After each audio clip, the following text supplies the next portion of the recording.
feature is a COVID conversation, and we are pleased to have Dr. Beverton Moxie, our medical director, as the moderator this evening. He will introduce our panelists. Look forward to your active participation this evening. Again, welcome. Dr. Moxie, you may proceed at this time. Thank you.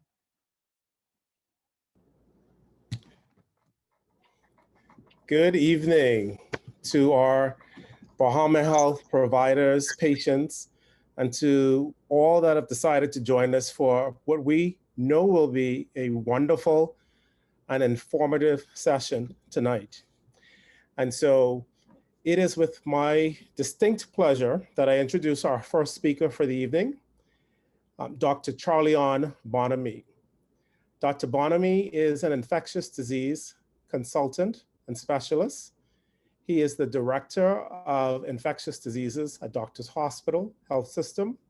He is a consultant specialist at the Princess Margaret Hospital. He comes well-trained, having completed his medical education at the University of the West Indies School of Medicine, where he also completed his internal medicine as well as his infectious disease training. And so without further ado, we will bring on our expert of the evening, Dr. Charlyon Bonimy, who will give us a talk on the COVID vaccination, what we need to know. Dr. Bonimy? Yeah. Good evening, and thank you, Dr. Moxie, for that introduction, and to Bahama Health and FamGuard for inviting me to speak, briefly on this topic. We're going to explore some of the myths and facts of the COVID-19 vaccine. So, it's been a year since COVID-19 emerged, and we've all been impacted, in more ways than one. COVID-19 being a new disease obviously meant that we were faced with significant knowledge gaps ranging from how the disease is spread, what type of sickness occurs, and how to treat and prevent it. It only took 3 months for the WHO to declare that this was a pandemic and for us to see our first case here in country. And so with a disease being so highly contagious, with the potential to cause significant health challenges, it meant that we had to learn a great deal in a short period of time. Today, we live in an age where information is basically at our fingertips, where we can all in real time see what is happening with COVID, both locally and globally, be it infection rates, death rates, different ways to treat the illness, what has been working in some parts of the world from what hasn't been working. All of it has been easily and readily accessible. And that ability to obtain and share information easily and freely has certainly helped to navigate how we respond to this pandemic. However, from the beginning, we have learned that this is a double-edged sword, as there has been a lot of misinformation and certainly disinformation that has leveraged the fear component in this pandemic, which has certainly translated into mistrust in not just the scientific community, but certainly government agencies regarding the pandemic response. And unfortunately, this mistrust can thwart efforts that may potentially save lives. As of April 20th, there have been globally 141 million people diagnosed with COVID, causing over 3 million deaths. Devastating as that is, it's really just the tip of the iceberg. What we are not given most of the time are the deaths by people who never had COVID, but unfortunately needed help at a time when the health system was so strained that their care was compromised. We don't hear about the long-term complications of COVID as much and the collateral damage that it brings, such as overcrowding of wards and areas which can potentially promote transmission and result in hospital outbreaks, loss of staff and healthcare workers from illness and quarantine. And so early on, you would hear health officials talk about flattening the curve and utilizing public health measures like mask wearing and social distancing. and certain restrictions to stem the tide and prevent these things from occurring. It wasn't long, though, that we knew COVID was going to be with us for some time, and we needed another way to protect ourselves.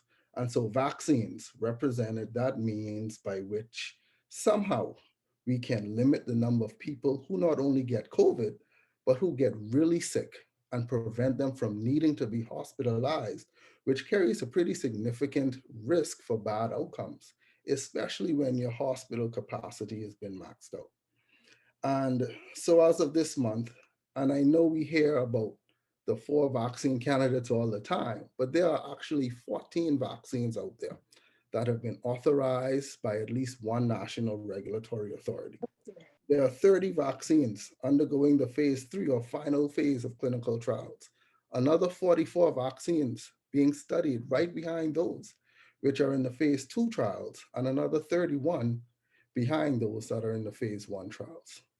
There have been over 100 vaccine candidates and over 300 clinical trials on COVID vaccinations. So vaccinations has certainly emerged as a very important tool in how we deal with COVID. There has been a lot of skepticism, and rightfully so, regarding how fast the first 4 approved vaccines were developed. Were they rushed? Were there steps that were skipped? And traditionally, vaccines take an average of 10 years to approve because of several factors. The 2 most important rate limiting ones are funding or money and technology. Scientists must look for funding for each phase in development, which can be quite expensive. And unfortunately, you can have delays up to years between clinical trial phases. The record scope and scale of this pandemic, however, created a unique sense of urgency and a shifting of priorities. Secondly, advancements in our scientific techniques have been very important. What took us years to do in the 80s and the 90s only takes us a few weeks to do now. It took scientists roughly 5 years to detect and figure out the makeup of HIV in the 80s. It took us about 2 weeks to determine the makeup of the COVID-19 virus. Early on in the pandemic, we were able to genetically detect and sequence the virus and determine how it interacts with our bodies. This was the first major step in paving the way for vaccine development because now scientists were able to know how to target the virus. From there, the vaccine candidates had tons of financial resources as governments invested heavily in research and helped to pay for vaccines in advance. And so manufacturers had the ability to scale up vaccine development as clinical trials were being done without having to worry about losing money. In addition to this, you had thousands of volunteers willing to participate in the vaccine trials. And so with funding and this huge participation, the trial phases were able to be overlapped while maintaining appropriate measures and protocols that looked at monitoring how the trials were conducted and the safety and efficacy of these vaccines by the appropriate regulatory boards, as well as independent bodies. And so with the whole world watching this process, the researchers and manufacturers had to remain transparent. And there were hiccups that were pointed out. The AstraZeneca trial, if you can remember, had to be paused because 2 patients developed neurological complaints. And this was investigated, but turned out not to be related to the vaccine. But it did cause a delay in the trial completion. But this attention and this willingness to stop, investigate, certainly underscores the point that there was a significant amount of transparency, monitoring, and caution when these trials were carried out. The first 2 vaccine candidates that received approval were the Pfizer and the Moderna, and manufacturers utilized a newer strategy of genetic technology, specifically called mRNA. It turns out, though, that this strategy isn't all that new. Researchers have been studying and working with this technique for decades. Interest has grown in these vaccines because they can be developed in a laboratory using readily available materials. This means that the process isn't as labor intensive as your traditional methods and can therefore be standardized and scaled up making vaccine development faster than your traditional methods. So no, the vaccines were not rushed. No steps were skipped. With new technology, appropriate funding, and good participation, the process was accelerated while keeping the same safety and monitoring standards. And a lot of misinformation typically surrounds these newer mRNA vaccines. There are questions with regards to their ability to attack and potentially alter your DNA. I think it's important to keep in mind that many of these vaccines work in different ways, and typically there are four main approaches that have been tested and used in clinical trials. Some of these vaccines are considered old school, and where they use a traditional approach that uses a real coronavirus that is weakened or killed to spark your immune response. Others use a little piece of the virus's surface rather than a whole dead virus. And then there are others that use a different virus that is inactive as a Trojan horse to deliver genetic material from the COVID-19 virus. Both the Johnson & Johnson and AstraZeneca use this method. And again, the newer technology that uses genetic material such as messenger RNA that instructs your cells to make proteins which are normally found on the coronavirus surface so that your immune system can now recognize these proteins should you encounter the virus in the community. None of these approaches on a molecular level or any level have been found to interact with, let alone alter your DNA. So again, the mRNA or messenger RNA provides the message to your cells to produce the proteins that would stimulate the immune system, and then the message is destroyed with no interaction with your DNA. And the protein that is produced by the message is a small part of the spike protein that appears on the virus's surface. And we know that this spike protein on the virus's surface is what the virus uses to attach to us in order to infect us. So this allows our immune system to now recognize and be ready to fight this off should we encounter the real virus. Not only will the vaccines not alter your DNA, but the currently approved vaccines will not give you COVID. This particular myth we've heard commonly associated with the flu shot, where people would say that they took a flu shot and they got the flu, and so they're adamant that they received the flu from the flu shot. Again, with COVID-19 vaccines, it's not the entire virus that is being delivered. In some COVID vaccines, it's the protein or part of the protein that we know the virus uses to infect us. In others, it's a message that tells your body or tells our body which protein to produce to stimulate our immune system. There are certainly fears with regards to the potential side effects of these vaccines. Some people fear that they haven't been studied long enough to see what the long-term effects are. The phase 1 trials began about this month, a year ago, which looked at safety in a small group of individuals, and the larger phase 3 trials, which included tens of thousands of people, began the end of July. And these people continue to be followed up to this day. So there are some good long-term safety data thus far, but long-term is certainly relative. And I've heard people say, they'll wait 2 years or longer. And you have some scientists who say that 2 months is long-term because most vaccine-related side effects occur during that time frame. But as we weigh these risks and continue to wait and see, we also have to weigh our chances of potentially getting COVID and what that might mean based on our age, our underlying medical conditions, amongst other things. For the most part, the main side effects that people have reported in these studies include fever, headache, fatigue, and pain at the injection site. And these reactions tend to be brief and limited and are actually normal signs that the body is building immunity. And these similar symptoms are what has been reported in most people who have taken these vaccines. However, we have seen cases of severe reactions.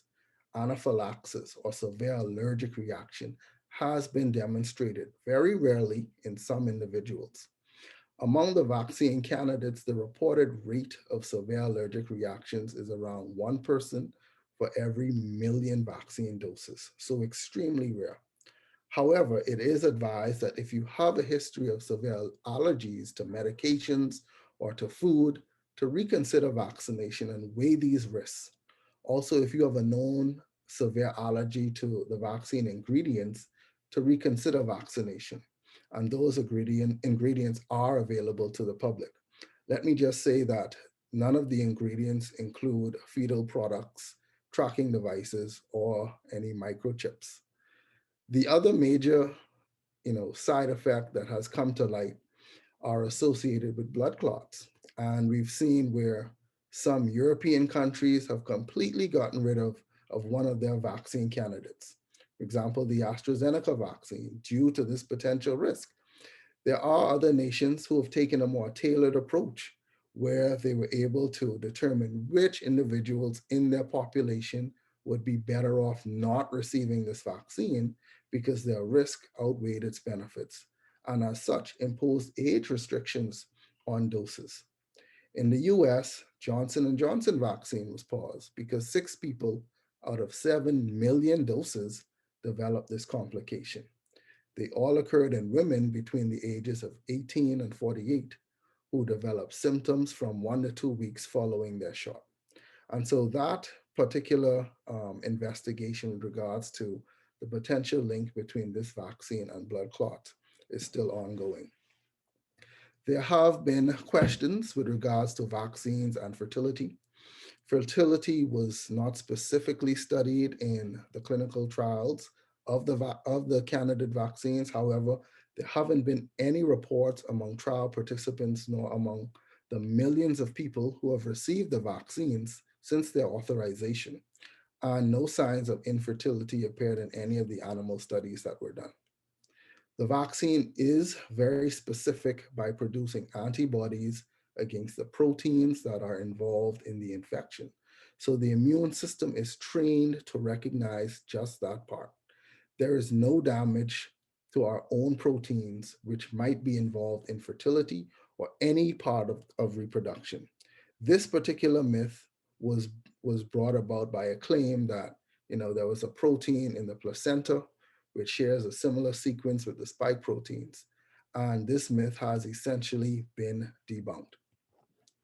Regarding COVID-19 and pregnancy, it has been found that pregnant women are at high risk for developing severe COVID-19, more so than their non-pregnant counterparts. There is increased risk for complications for both mother and fetus should they get COVID-19. And so far, there have been good safety outcomes in pregnant women who have received vaccines, as well as decreased events such as miscarriage and stillbirths in pregnant women who receive vaccinations. And so we've certainly seen that there are obvious benefits to being vaccinated, especially if you have medical conditions that will put you at risk for a poor outcome should you get COVID. Conditions such as poorly controlled high blood pressure, heart disease, diabetes, chronic lung disease, and chronic kidney disease. There are benefits in women who are pregnant, and your decision should be weighed against the risks of these adverse events, the known risk of blood clots with certain vaccines, and the risk of severe allergic reactions with others. So what if you've already had COVID-19 before? Should you, and if so, when should you be vaccinated? So early in reality, really, when we talk about how long your immunity lasts if you've had COVID before, there are a number of variables that influences this, and it's really something we're still learning a lot about. Firstly, we are all different, and so our immune systems are different. Some people have weak immune systems, so their immunity might not last as long as others. When we look at how disease severity plays a role, a good rule of thumb is that the more severe your disease was, the chances are the greater your immune response was, and potentially the longer you will remain immune. So we've seen some evidence where immunity can last only 3 months, and others where it can last up to 8 months. when you add these new variants to the pot and their potential to be more infectious and possibly evade the immune system, it complicates things quite significantly. For the most part, the guidance is that you can get COVID again, be it from your immune system waning or you get sick from a new variant. And so you should get vaccinated to protect yourself. How long you should wait, it will depend again on any underlying medical issues, how severe your COVID was, and the potential of variants in your community. And so that decision should be made in conjunction with your healthcare provider. We must also remember that when it comes to vaccinations, you are not considered fully vaccinated until you've received the recommended amount of vaccine doses. And so your risk of getting COVID and risk of being severely sick from COVID is higher if you've only been partially vaccinated than if you've completed the vaccine series. There has been evidence that the first approved vaccines don't fare as well against certain variants.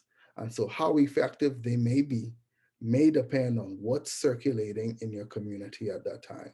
And so you have companies looking now at booster shots to help with waning immunity and so-called second generation shots or vaccines to help deal with variants that these current vaccines aren't so effective against. So this pandemic certainly continues to evolve, and the role of vaccines, at least now, has been proven to reduce people from getting COVID and from becoming really sick if they get COVID. There is also mounting evidence that it may potentially prevent transmission as well. There are certainly known risks, which may be very rare, but nonetheless, they do exist, and they should not be ignored.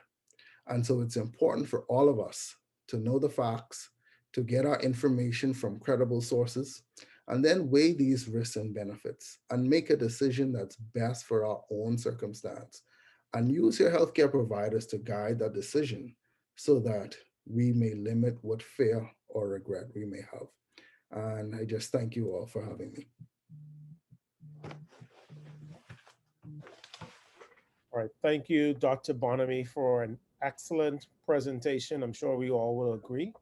And we will give an opportunity to the listening audience to ask questions, but we will do so at the conclusion of the next speaker.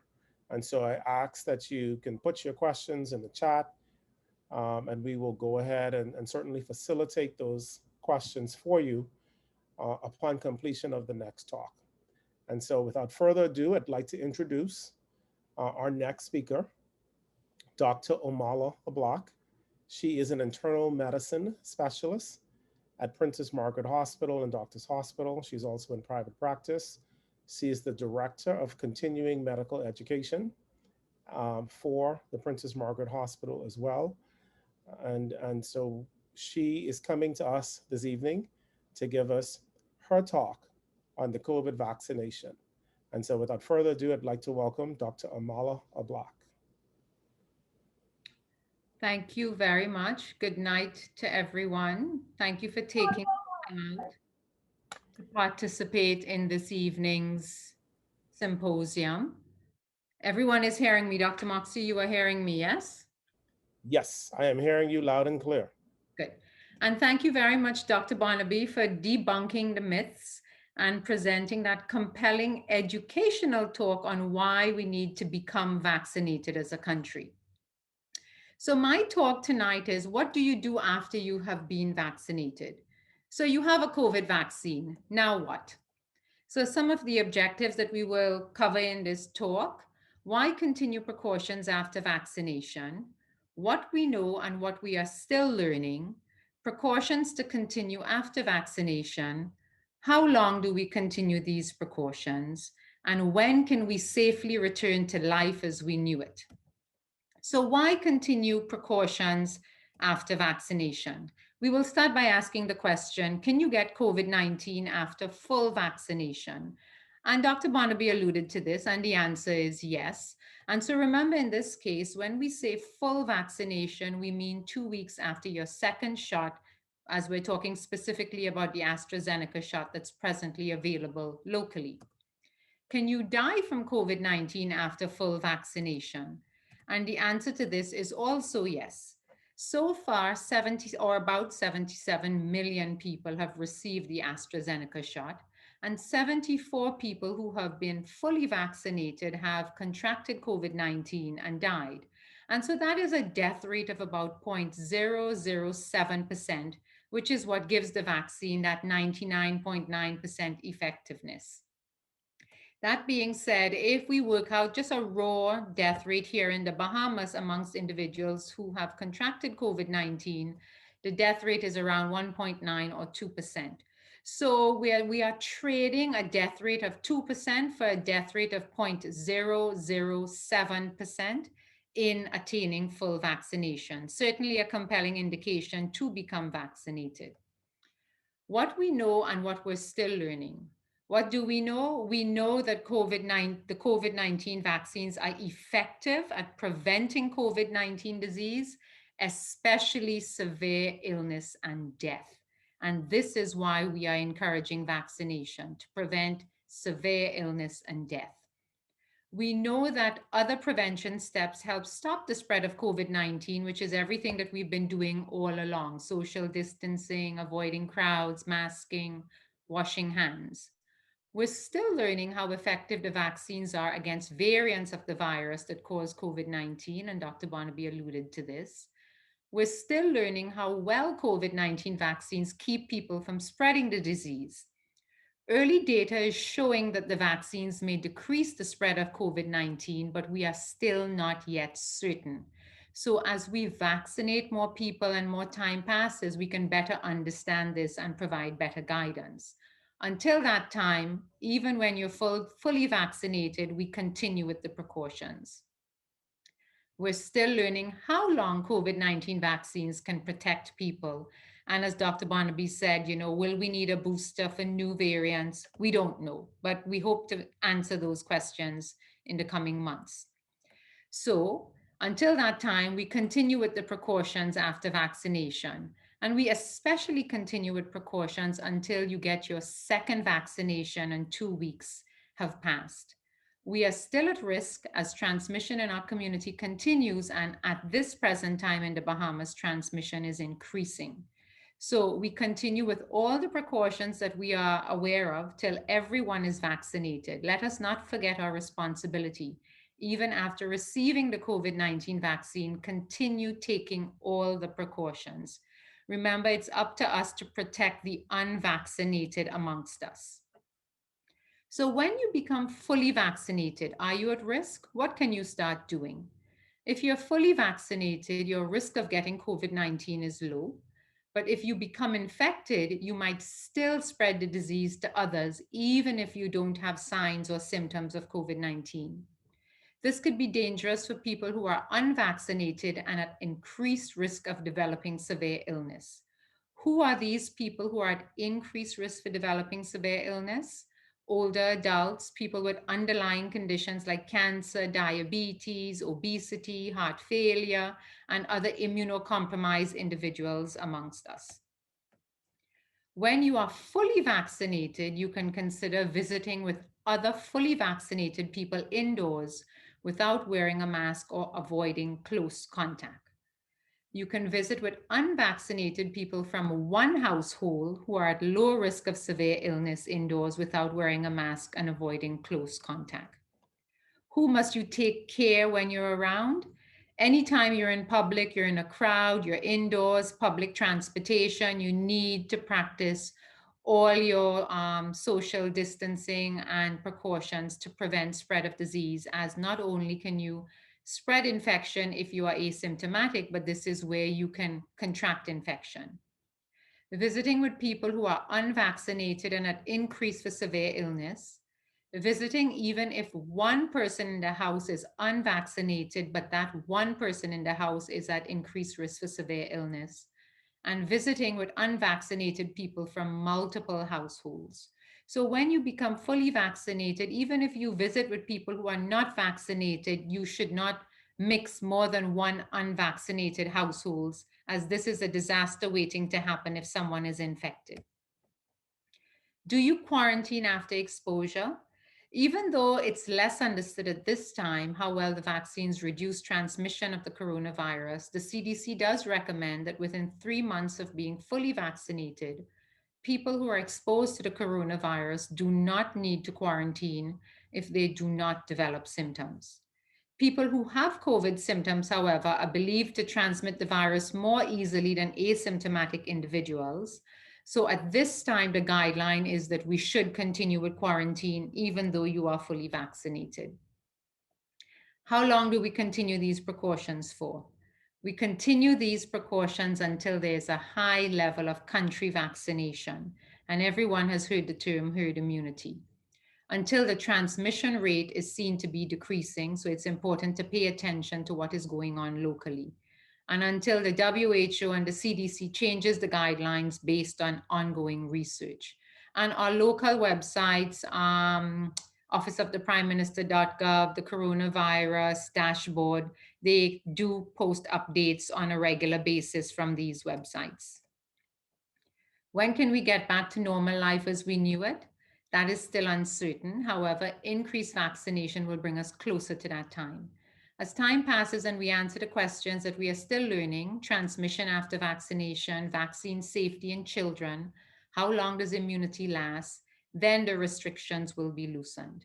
For now, what do you aim for? You aim for full vaccination for yourself and plan for being able to visit with other fully vaccinated people. And that brings us a little bit closer to normal. Vaccination may enhance the ability to travel and avoid quarantine. And there are still groups amongst us who have not yet gotten their vaccine for whatever reason, or their group has not come up for vaccination. And so this is why we need to continue with precautions so that we could and this also will slow down our return to normalcy. So the more we vaccinate these people, the closer we get to normalcy. And so yesterday during the press conference, there were some guideline changes to travel. And so essentially, I'm not going to go through this in great detail, but just be mindful that the travel guidelines will continuously change. And it's important to pay attention to what is happening locally and also at the destination to which you choose to travel. When you are fully vaccinated, however, travel domestically amongst the islands without pre- and post-COVID tests will become possible. Traveling domestically without quarantine becomes possible. And also traveling internationally without a test and quarantine may also become possible. And so this flyer is from the Office of the Prime Minister. And what does it say? Can I stop wearing a mask after I get vaccinated? The answer is no. Until herd immunity, enough people are vaccinated, is achieved, people will still have to wear masks, maintain physical distance, and practice other preventive measures, including hand washing or sanitizing and cough etiquette. Due to people receiving vaccination in groups at different times, it is important to protect those who are waiting for their turn. And that is the website for the Office of the Prime Minister if you want more information.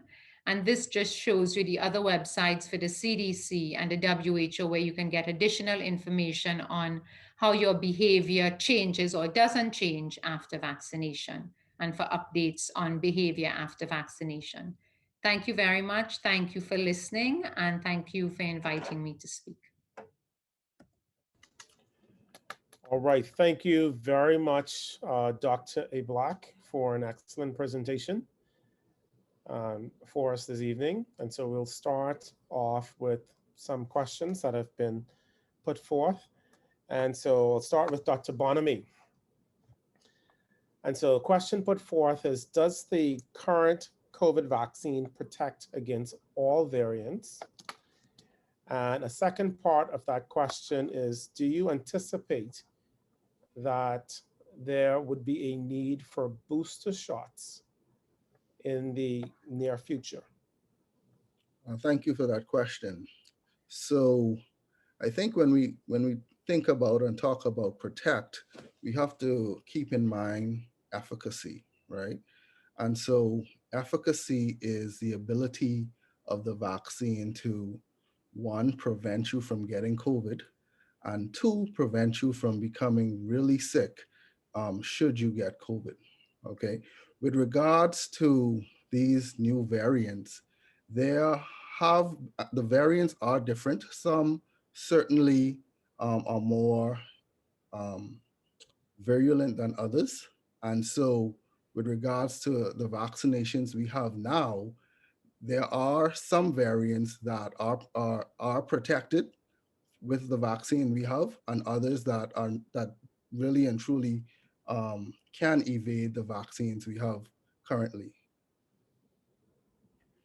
What was the second part?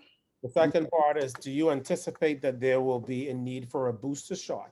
Most definitely. I think we know that our immune system, as well as the vaccine immunity, does wane at some point. And so we will require a booster shot in the future, because COVID-19 is actually going to be with us for some time. Okay. Thank you very much for that reply. The second question this evening, Dr. Ablack. So we know that from the presentation that was outlined by both yourself and Dr. Bonimy, that the vaccine does not protect 100% against someone contracting COVID, even after they've been fully vaccinated. And so the question, which is, I guess, one that, you know, you may not be able to answer, but I will pose it because it was placed in the chat. So the question is, why are persons being told, and one of the things that you would have indicated in a few of your last slides was that if you're traveling, you don't need to be tested. Testing is no longer required if you're still able to contract and therefore transmit COVID-19. Yeah, I mean, you know, it is a hard question to answer with 100% certainty. But remember, what we are doing at present is we are following international guidelines as put out there by the CDC and the WHO. We're not really making up our own guidelines. And so there are a couple caveats, but it speaks to full vaccination. We are not yet in the Bahamas at the point where anyone should be fully vaccinated, because we are only 5 weeks into our first vaccination, and 8 weeks after the first vaccination is when we get the second vaccination. But there was a slide there from the CDC, and I also alluded to the fact that I didn't read all the caveats about traveling. So if you go to the CDC website, you will actually see the answer to that question. It does speak to quarantine. If you are fully vaccinated, yes, if you do not practice precautions, you can become infected again and you can transmit to the unvaccinated. If you have symptoms, the likelihood of you transmitting is a lot higher than if you didn't have symptoms. And the guideline is there that if you have symptoms, you should quarantine. Does that kind of answer the question? You are fully vaccinated, you have symptoms, you should quarantine, knowing that you are potentially infected. Yeah, I'm satisfied. I think that was great. Thank you very much. Dr. Bonimy, the next question is for you, and it relates to infertility and pregnancy. And so in your presentation, you mentioned that there was no evidence against infertility and pregnant women are at high risk. And so the question that the audience member has posed to you is, would you recommend someone who is pregnant to receive the COVID-19 vaccine? It's multiple questions. And what effect would that, do we know to date, does this have an effect on the fetus or on the baby? Great question. So yes, pregnant women are at an increased risk of getting severe COVID if they get COVID-19. And so the vaccination will prevent them, or should prevent them, from having adverse outcomes should they get COVID. What I think has been found is that the vaccines actually transmit the antibodies to the fetus. So there might be some protective mechanism of vaccinating the pregnant mother for the fetus, because those antibodies, the same protection that the mother might get, will potentially transfer over to the fetus. Okay. And in somebody who is trying to get pregnant, there's no potential risk to them. So, Not at this time. Not at this time. We haven't seen any evidence of that. okay. Another question, I guess, for you, Dr. Bonimy, that you can take on is, are there any side effects for persons who are hypertensive? Are they in any way more at risk? Or No, they're persons not. who have other comorbidities? No, they're not. As a matter of fact, persons who are hypertensive, who have comorbidities, are the ones who should get vaccinated, because their risk of having a bad outcome from COVID is higher than someone who, is not hypertensive or who is perfectly fine and fit. Okay. And Dr. Ablack, to your knowledge, from what you would have seen in the medical literature and what's been reported as it relates to pulmonary embolisms and clots related to COVID vaccine, the COVID-19 vaccines. And it's currently been reported with both the AstraZeneca and the Johnson & Johnson. Has there been any indication that persons who may have had a history of pulmonary embolism in the past, getting the vaccine or being vaccinated puts them at an increased risk for another recurrence of pulmonary embolism? So I think that with what's going on with research right now, we're trying to exactly answer that. And that is probably why that guideline has come up to not recommend it to women under the age of 50 who are on the oral contraceptive pill, knowing that oral contraceptives in and of themselves increase the risk for blood clotting.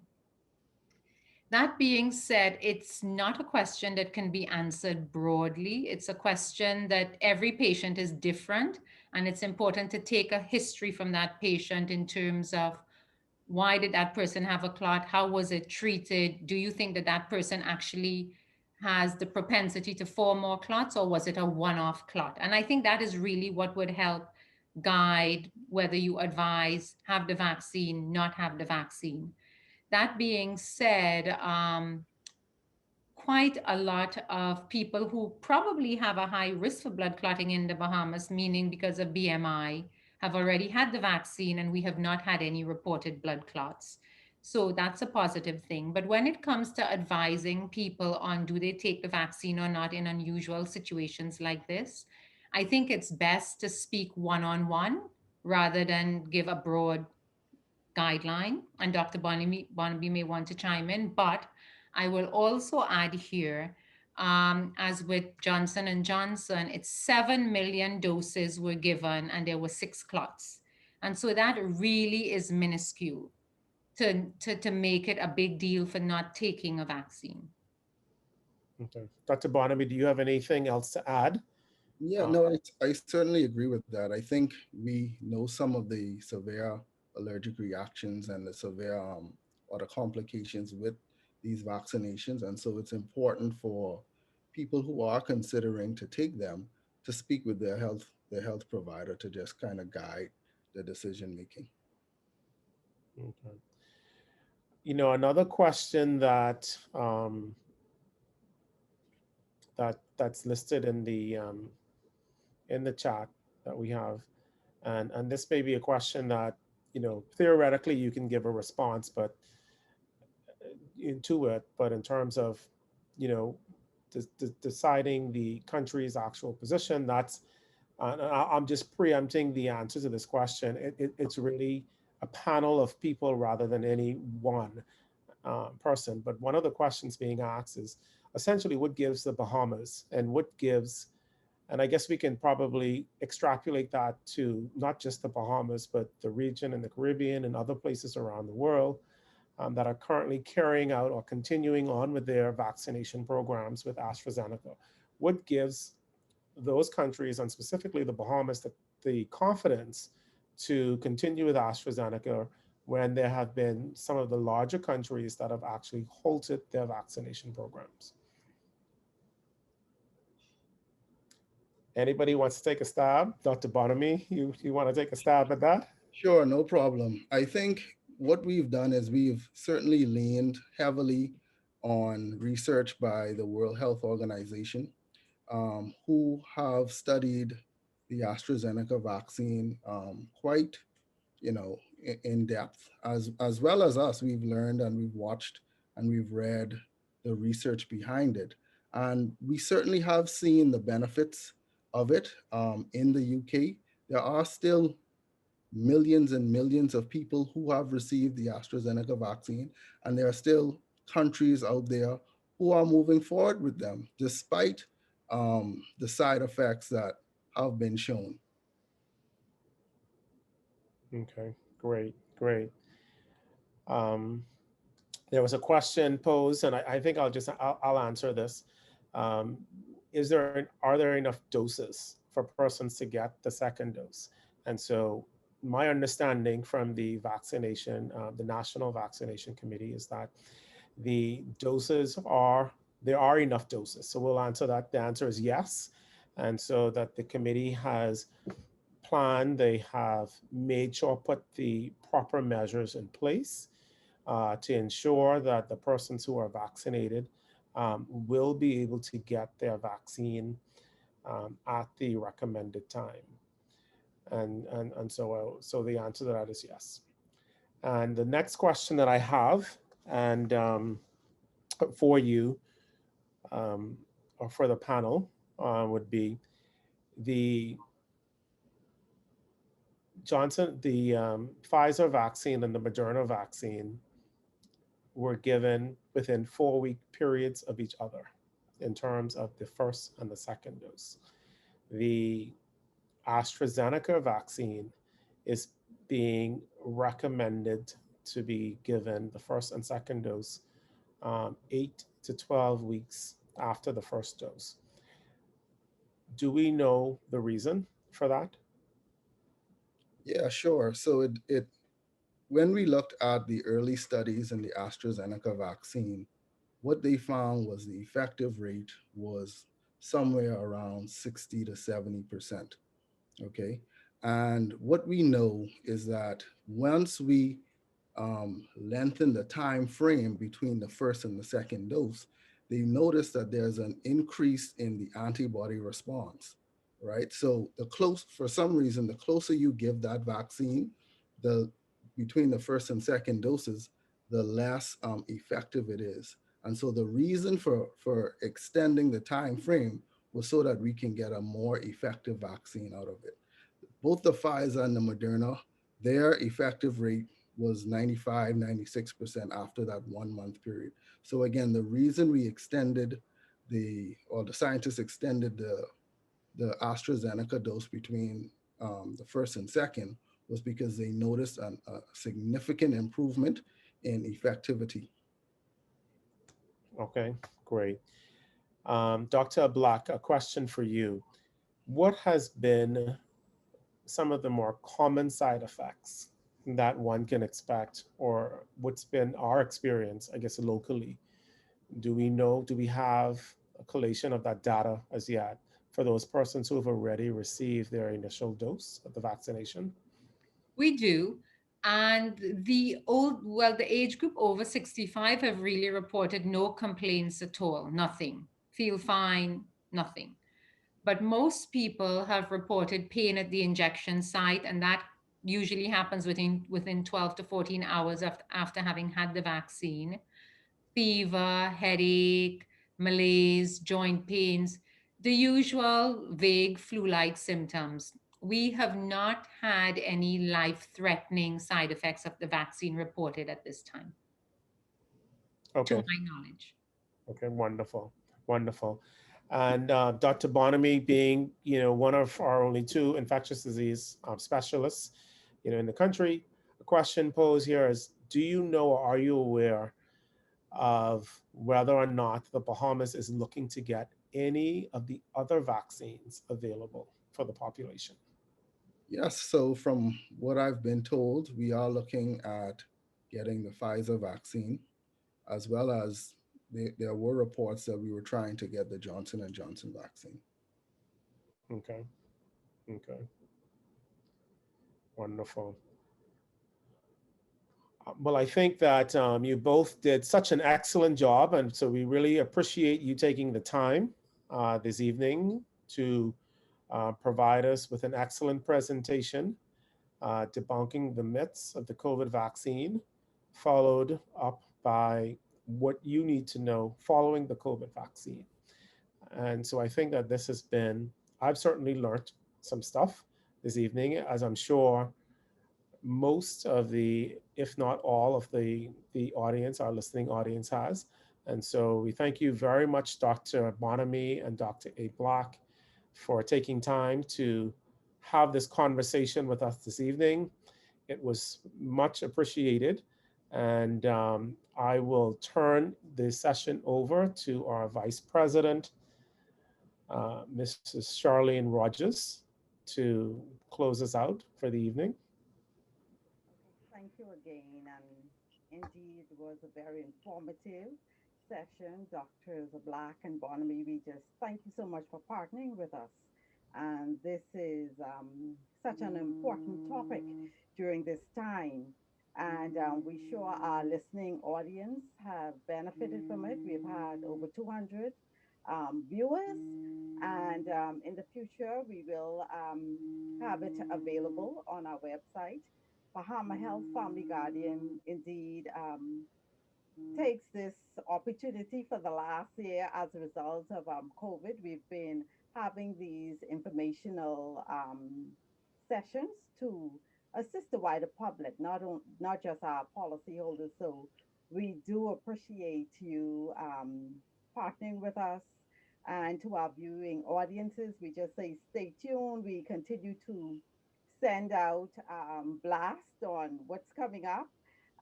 For those who are on, you can, at the end of this, you can stay on a few minutes later.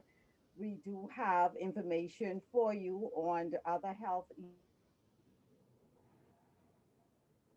health.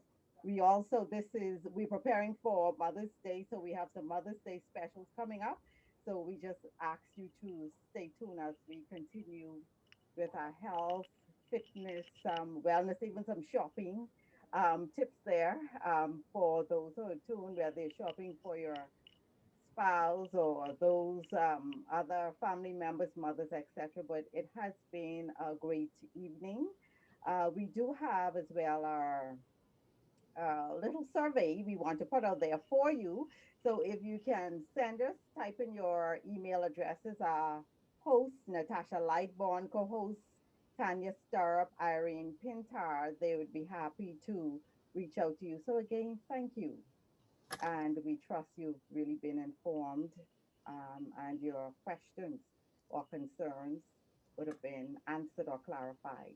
Thank you and good evening.